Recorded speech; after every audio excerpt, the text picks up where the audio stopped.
All right, fourth grade students, Alguinaldo is the title of our story. Remember, our genre is realistic fiction. We're on page 198 in our big reading book. It's the one with the airplane on the front. Remember our essential question as we work through this story. In what ways can you help your community? The young lady in this story is a little apprehensive. That means she really doesn't want to do what her class is going to do. In fact, she does the classic fake sick, but her mom doesn't buy it. Sends her to school, and it's going to turn out really well for her in the end. But maybe you feel like this sometimes. Maybe you feel like there's something that you can do in your community, but you're a little bit apprehensive. Maybe there's something you can do for a person that you know, and yet you're a little bit afraid. Maybe this story will help inspire you to do stuff for others. Alguinaldo. When I was growing up in Puerto Rico, I went to a small girls' school. Every December, Senorita Antonio, our teacher, insisted that the 6th grade visit the nursing home in Santurce, bringing Christmas cheer to the old and infirm, as an experience she felt all 6th graders should have. But this year, I was in 5th grade. Senorita and Antonio decided our class was mature enough to join the older girls and have the experience too. I'm not going, I whispered to my friend Margarita. You have to, Marilia, she said. Everyone has to go. Now you notice that we're in first person point of view because she's telling the story and she's also referring to herself in first person. All of my classmates looked forward to the trip. Some because they liked the rackety bus ride to anywhere. Some because they could skip school for a day and that meant no homework. And others because they believed that to do a 6th grade activity in 5th grade was very special. But ever since my only grandma died in a nursing home, the thought of going back to one made me feel sad. I didn't want to go. Boom, we just figured it out. We just figured out how the author feels. She's sad. Why? Her grandma died in a nursing home. Now she doesn't want to go back and visit this nursing home.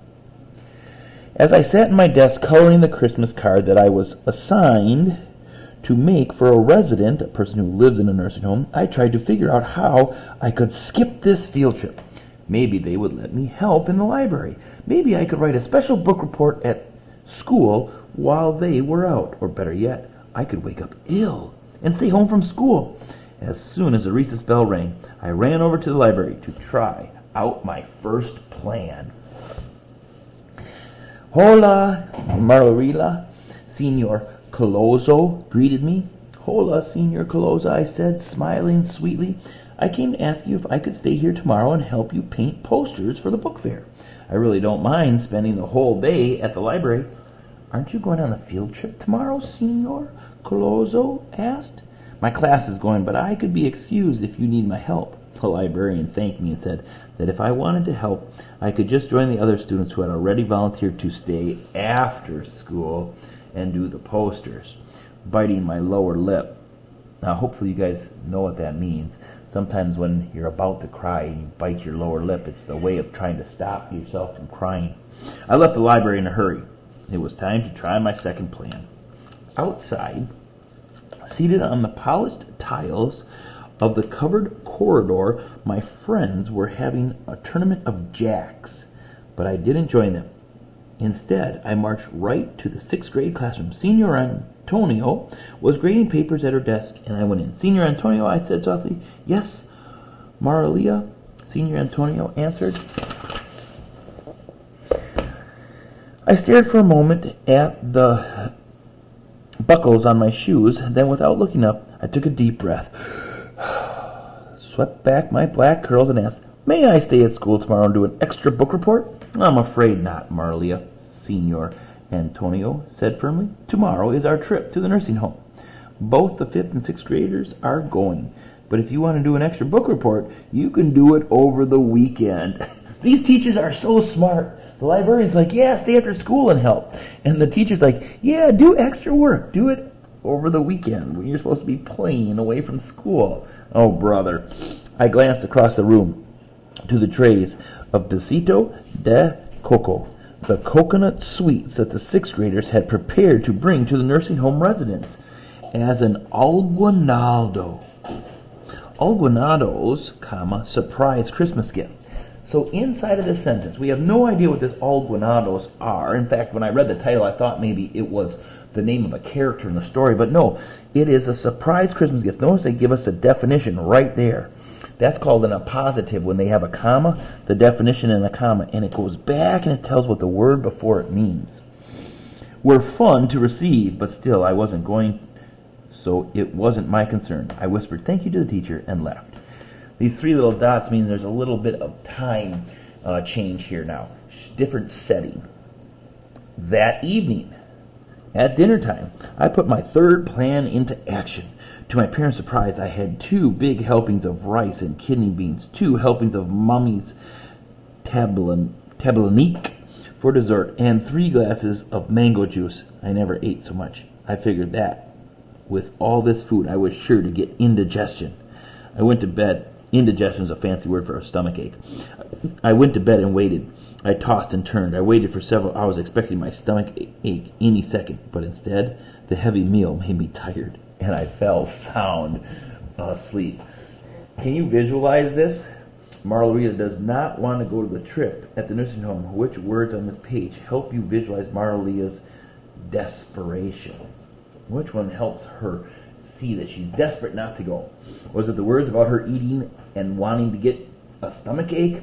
Was it the words about asking the teacher if she can do an extra book report and skip the field trip? All right, well, let's see if her mom's going for this business of being sick.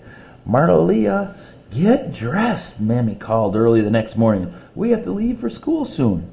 How unlucky. I woke up feeling quite well. There was only one thing left to do. I ran to the bathroom, let the hot water run, and drank a full glass of it. Then I went back to bed. Marlia, Mommy called, get up. What is going on with you? I feel warm, Mammy, I mumbled. Mammy looked at me with concern.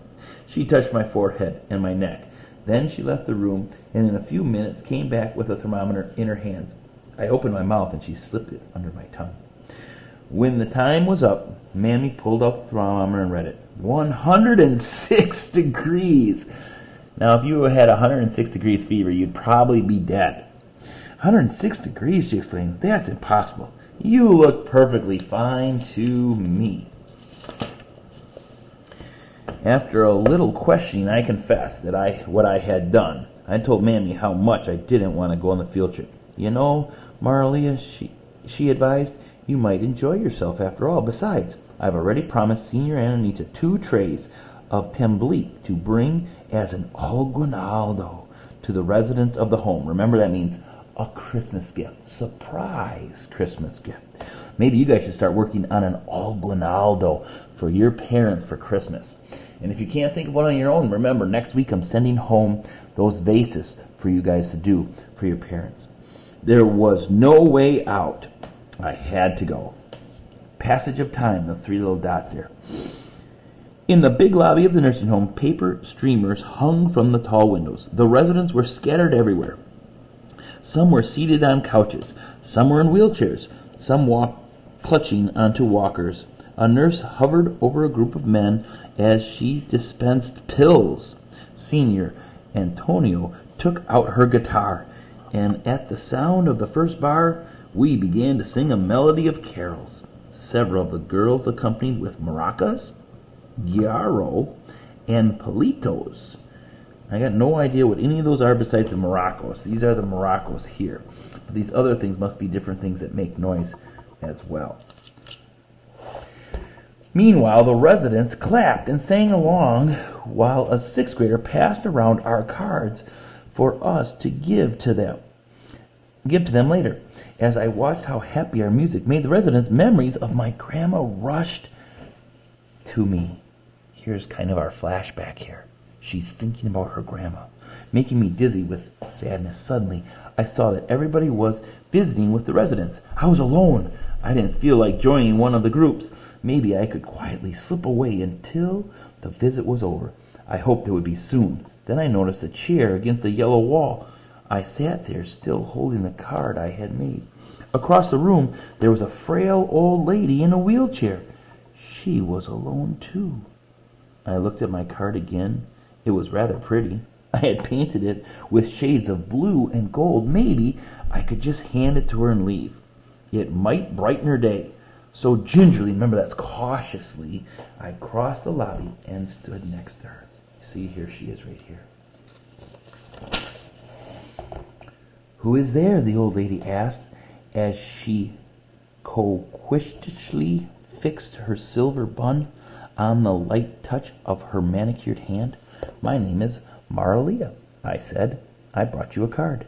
"Dos te bendiga," the old woman said. "God bless you." She reached for the card, but her hand was nowhere near it. Her gaze was lost in the distance, and I felt down to place the card into her hand. Have you figured it out about her yet? It was then that I saw the big clouds in her eyes. She was blind. So Maralia was holding the card here, and the old grandma was reaching for it, but she couldn't find it. She was blind. What was the use of a card if you couldn't even see it? I felt cheated. I stood up to go back to my chair. "My name is Elenita," she said as I tried to slip away. "Tell me, Maralia, what does your card look like?" I knelt down beside her and, in as vivid detail as I could, described the 3 wise men that I had drawn. Then Elenita's curious fingers caressed every inch of the card. Caress means touched. She couldn't have enjoyed it more if she had seen it. When the coconut sweets were passed around, she mischievously asked for 2. "I bet you are not supposed to eat one of these," she giggled. "No," I replied. "Senor Antonio told us the sweets are just for the residents." "Well," she whispered, "nobody said I couldn't give you one of mine." I liked Elenita. I placed the besito de coco in my mouth and relished it even more, especially since I wasn't supposed to have it. I enjoyed being her partner in mischief. After that, she asked me if I liked music and if I knew how to dance. "Ah," I said, "I love to listen to music and dance." Then she told me how when she was young, she had been a great dancer. So now you see these 2 people have in common. What a great story. She was being forced to do something kind for others by her teacher, but it seems like it turned out that she's really getting a lot out of this, and now maybe even a new friend who has a lot in common with her. "I used to dance so well that the men would line up for a chance to dance with me. I had many, many suitors at one time," she said. "I had suitors that serenaded me in the evenings and others that brought me flowers, but I didn't go out with all of them. You have to be selective, you know." Oh, Brother John, this lady's talking about all the boys that wanted to go on a date with her. Too soon, we were interrupted by Senorita Antonio. It was time to get on the bus and return to school. I didn't want to leave. Boy, this girl didn't want to come, and now she doesn't want to leave. "Thank you for the card, Maralia," Elenita said. She opened her hand and gestured for me to give her mine. "I'll keep this card to remember you by." "I'm sorry you can't see it," I said as I squeezed her hand. For a moment it felt warm and giving as my own grandma's. "I wish I had brought you a better alguinaldo." "The best alguinaldo," Elenita said, "was your visit, Maralia." As I left, I felt light and warm and peaceful. On the bus ride back, I told my friend Margarita all about her visit. I couldn't wait to come back next year when I was in 6th grade. I already knew what I would bring Elenita. I would make her a collage. That way, she would be able to feel my many textures of my pictures, even if she couldn't see it. And maybe I could make the picture of her dancing. I knew she had been very pretty when she was young. "Are you going to wait until next Christmas to give her your collage?" Margarita asked. I thought for a moment. Maybe Mammy could bring me back sooner," I said. As I looked out the window, I remembered how good Elenita's hand felt to touch. It's funny how sometimes things change unexpectedly. Just that morning, I didn't want to go at all, but then I couldn't wait to visit my new friend again. We had gone to the nursing home to give alguinados, and And what a very special Aguinaldo I had been given, Alanita's friendship. Boy, that was a pretty cool story.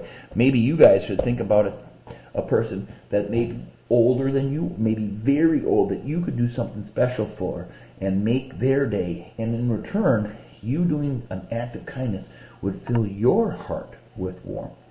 All right, not historical fiction, I'm sorry, realistic fiction. Could this really happen? You bet. Could there be a girls' school? You bet. Could they be going to a nursing home? Yes. Could there be old people there? Yes. So real people, real setting, real events, and yet this was a pretty cool made-up story. Our central question. Read how girls give someone a special gift. What ways can you help your community, kind of like our main character did? All right, guys. God bless your day. We'll catch you tomorrow.